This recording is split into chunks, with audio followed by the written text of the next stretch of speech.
ሰላም ጤና ይስጥልን ክቡራን የዩቲዩብ ቤተሰቦች፣ የሰዓቱን አጫጭር መረጃዎች እየቀርብ ያለው እስከ ፍጻሜው አብራችሁን ቆዩ።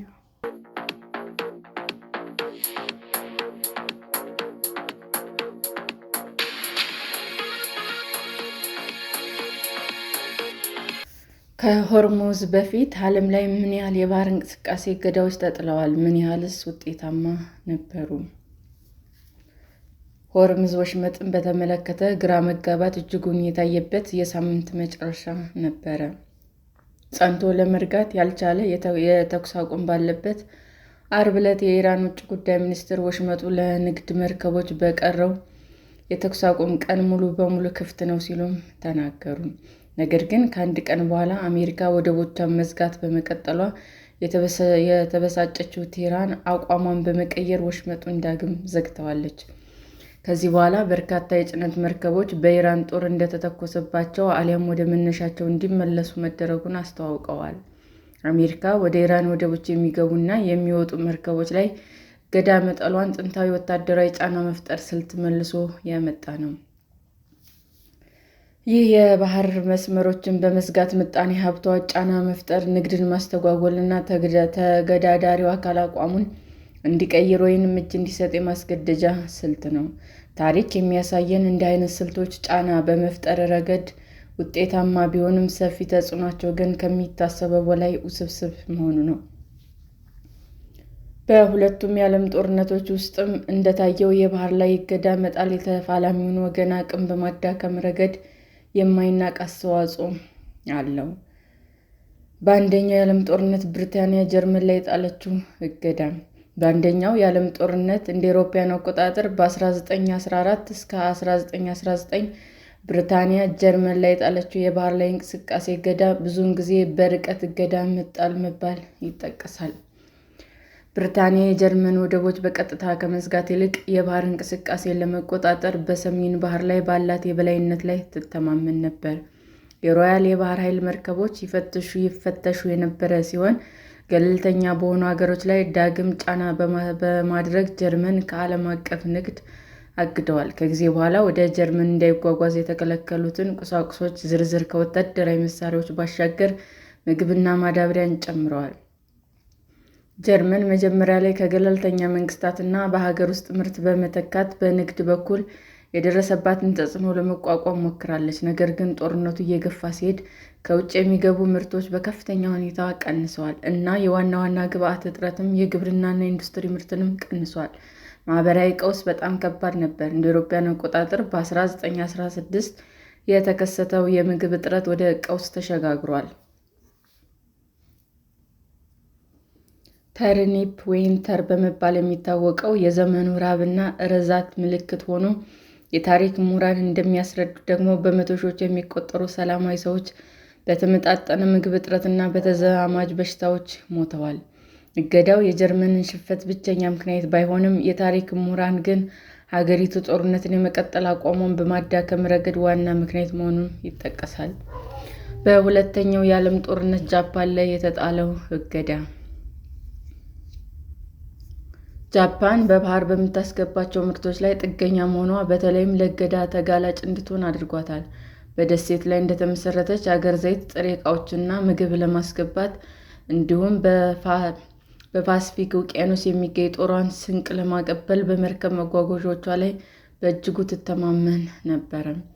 እንደ አውሮፓውያን አቆጣጠር በ1943 ጀምሮ የአሜሪካ የባህር ሰርጓጅ መርከቦች የጃፓንን የንግድ መርከቦች ኢላማ ያደረጉ ሲሆን በኋላ ላይ ደግሞ በተለይ ኦፕሬሽን ስታርቬሽን በተባለው ዘመቻ ወቅትም ከአየር ላይ ፈንጂዎችን በመጣል ቁልፍ የባህር መስመሮችን የበለጠ አውካለች።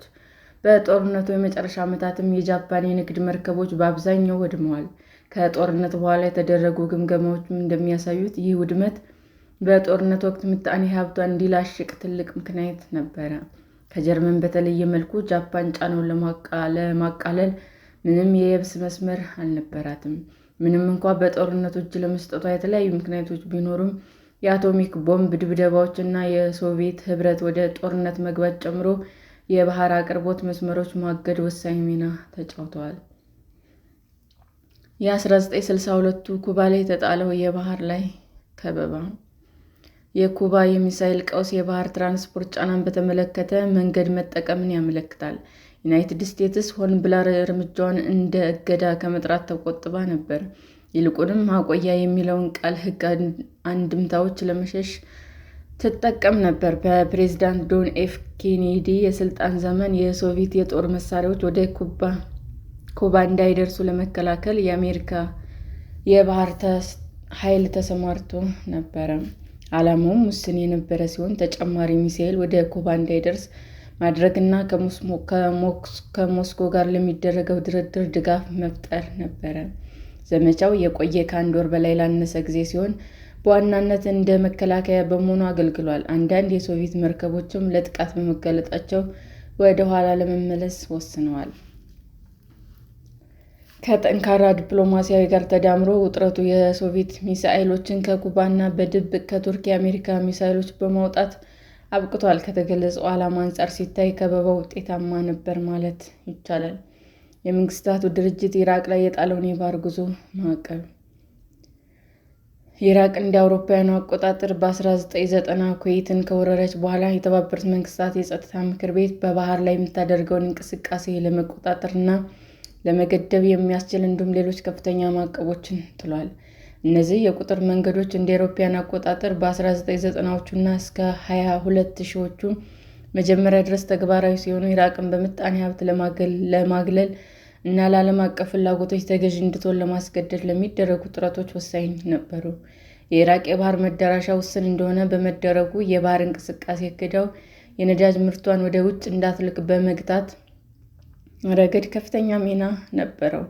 ሆኖም የየብስ መስመሮች አንዳንድ ማዕቀቦች እንድታመልጥ መንገድ ከፍተውላት፣ ይህም የባህር እገዳው ተጽዕኖ እንዲቀንስ አድርጓል። በተግባር እነዚህ እርምጃዎች ሰፋ ያለ ማዕቀብና ወታደራዊ ጫና ሲኖራቸው በጣም ውጤታማ ነበሩ። በቀድሞ ዩጎዝላቪያ ላይ የተጣለው የባህር ጉዞ ማዕቀብ። በባልካን ጦርነቶች ወቅት የተባበሩት መንግስታት በዩጎዝላቪያ ፌዴራላዊ ሪፐብሊክ ላይ የተጣሉትን ማዕቀቦች በባህር ላይ በኔቶ እና በአውሮፓ ህብረት ጋር የዘመቻዎቹ ተግባራዊ ሆነዋል። እንደ አውሮፓውያን አቆጣጠር በ1992 እና በ1996 መካከል በአድሪያቲክ በሺዎች የሚቆጠሩ መርከቦች ተፈትሸዋል። በመቶዎች የሚቆጠሩ መርከቦች ደግሞ አቅጣጫቸውን ቀይረው እንዲሄዱ ወይም እንዲቆሙ ተደርገዋል። በአንጻራዊ ሁኔታ የተጣበበ የመልክዓ ምድር አቀማመጥ ላይ መገኘቱ እገዳውን ተግባራዊ ለማድረግ የበለጠ ምቹ አድርጎታል። እነዚህ ተግባራዊ ማዕቀቦችን ለመጣስ አስቸጋሪ በማድረግ ውጤታማነቱን አጠናክረዋል። ነገር ግን ግጭቱን በራሳቸው አላቆሙም። ስምምነት ላይ ለመድረስ ሰፊ የሆነ ወታደራዊና ዲፕሎማሲያዊ ጫና አስፈልጎ ነበረ። እንደ አውሮፓውያን አቆጣጠር በ2007 ጀምሮ በጋዛ ላይ የተጣለ የእንቅስቃሴ የንግድና የሀብት ተደራሽነት እገዳ ነው።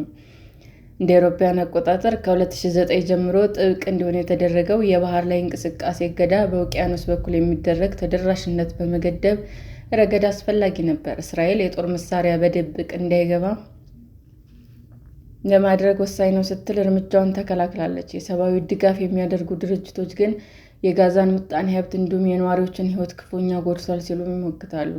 የእገዳው ሕጋዊነት አሁንም አከራካሪ ነው። እንደ አውሮፓውያን አቆጣጠር በ2024 ዓለም አቀፍ የፍትህ ፍርድ ቤት ባወጣው መግለጫ ላይ በፍልስጤም ግዛቶች ውስጥ ባለው ሁኔታ ውስጥ ስለሚታየው ቀጣይ ስጋቶች አጉልቶ አቅርቧል። ለዓመታት የጣሉ ገደቦች ቢኖሩም እገዳው በቀጠና ውስጥ በተደጋጋሚ የሚደረጉ ግጭቶችን ማስቀረት አልቻለም። ጫናውም ቢቀጥልም ዘላቂ የደህንነት ወይም የፖለቲካ መፍትሄ ግን አላስገኘም።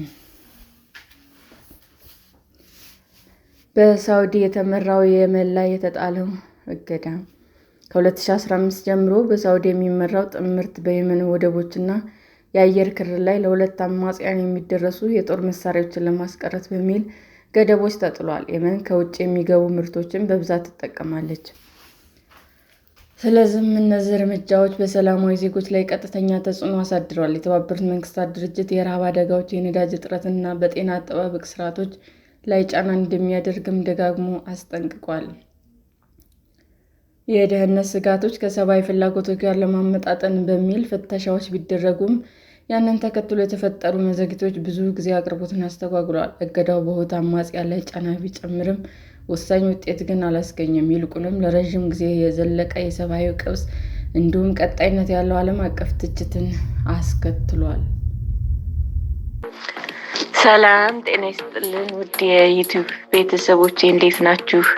አዲስ ጀማሪ ነኝና ሰብስክራይብ ያደረጋችሁ አበረታቱኝ። አመሰግናለሁ። የዩቲዩብ አድማጮቻችን ለሰዓቱ ያቀረብኩላችሁ አጫጭር መረጃዎች ይህንን ይመስል ነበር። በሌላ መረጃ እስክንገናኝ ሼር፣ ላይክ፣ ሰብስክራይብ እንዲሁም ቢቀርብልን የምትሉት መረጃ ካለ ኮመንት እያደረጋችሁ ቸር ቆዩን።